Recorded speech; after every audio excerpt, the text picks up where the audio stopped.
হ্যাঁ বন্ধুরা, happy Sunday. তো আজকের খাওয়া দাওয়া হবে বাড়িতে, কারণ আজকে হচ্ছে অফিস ছুটি, কারণ আজকে সানডে। তো আজকে মা অনেক কিছু রান্না করেছে খাওয়াবে বলে। তো আমি ঝটাপট স্নান করে চলে এলাম। মা কত সুন্দর পাত পেরে খেতে দিয়েছে, কত সুন্দর খাবার। বেগুন ভাজা, পটল ভাজা, ডাল, মাংস একদম কষা কষা, একদম পুরো সে লেগ পিস, উইং পিস, আর বড় বড় ধামসা সাইজের আলু দেখতে পাচ্ছি। খুব ভালো লাগছে দেখে, মারাত্মক টেস্ট হবে খেতে মনে হয়। তো প্রথমেই ভাজাভুজি দিয়ে খাওয়া যাক। প্রথমে বেগুন ভাজা আর পটল ভাজা দিয়ে ভালো করে ভাতটা মাখিয়ে খাবো। ভাজা পাতে প্রথম একদম ভালোই লাগে খেতে। তো আর ছিল স্যালাড, মা একটু স্যালাড কেটে কেটে দিচ্ছিল। আমি বললাম বাহ, রবিবারে খাওয়া দাওয়া একদম জমেই যাবে। তো ভালো করে ভাতটা মাখিয়ে আর খেলাম, এত সুন্দর ছিল ভাজাটা খেতে। ওহ, পুরো মারাত্মক খেতে ছিল। তারপরে শুকনো শুকনো ভালো লাগছে না, তারপরে একটু ডাল ঢেলে নিলাম। পুরো পাতলা করে পেঁয়াজ ফোড়ন দিয়ে ডাল, ভালো করে ডালটা ঢেলে নিলাম। ডাল দিয়ে শুধু খেলে হবে, তার সাথে তো একটু ভাজাও লাগবে।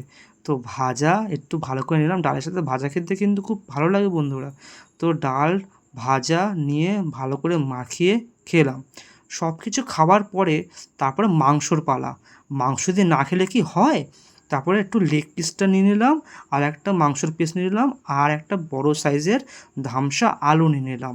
তারপরে একটু লাল লাল ঝাল ঝাল কষা কষা ঝোলটা থালার মধ্যে ঢেলে নিলাম।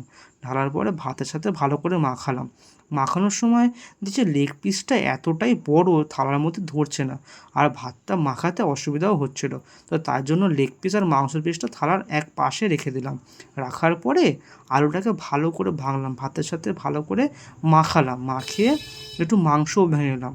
মাংস ভেঙে আর পুরো ব্যাপারটাকে মাখিয়ে মুখে দিলাম। ওফ, কি সুন্দর টেস্ট হয়েছে। মা আজকে খুব সুন্দর রান্না করেছে মাংসটা। তারপরে লেগ পিসটা দেখে নজর গেল, এত সুন্দর দেখতে লাগছিলো, আর খেতেও খুব ভালো ছিল। পুরো ভেতর পর্যন্ত একদম জুসি আর মশলাদার ছিল একদম। আর হচ্ছে তারপরে স্যালাড নিলাম, যাতে মুখটা একটু রিফ্রেশ হয়, কারণ পরের বাইটটা তো লেবু দিয়ে খাবো। তো দেখলাম লেবু দিয়েছিল, ওই জন্য লেবু দিয়েও একটু খাওয়ার চেষ্টা করলাম, কারণ মাংসের সাথে একটু লেবু দিলে বেশ ব্যাপারটা জমেই যায়। কষা কষা মাংস তো, লেবু দিয়ে খেতে খুব সুন্দরই লাগবে। তো সেই মতো আলুটাকে ভালো করে ভাতের সাথে চটকে নিলাম, তারপরে একটু মাংস নিয়ে নিলাম, আর বেশ করে লেবুটাকে চিপে নিলাম। তারপরে ভালো করে ভাতের সাথে সব কিছু মাখিয়ে খেলাম। এত সুন্দর মধ্যাহ্ন ভোজন খেয়ে শুধু একটা ভাত ঘুমের অপেক্ষা।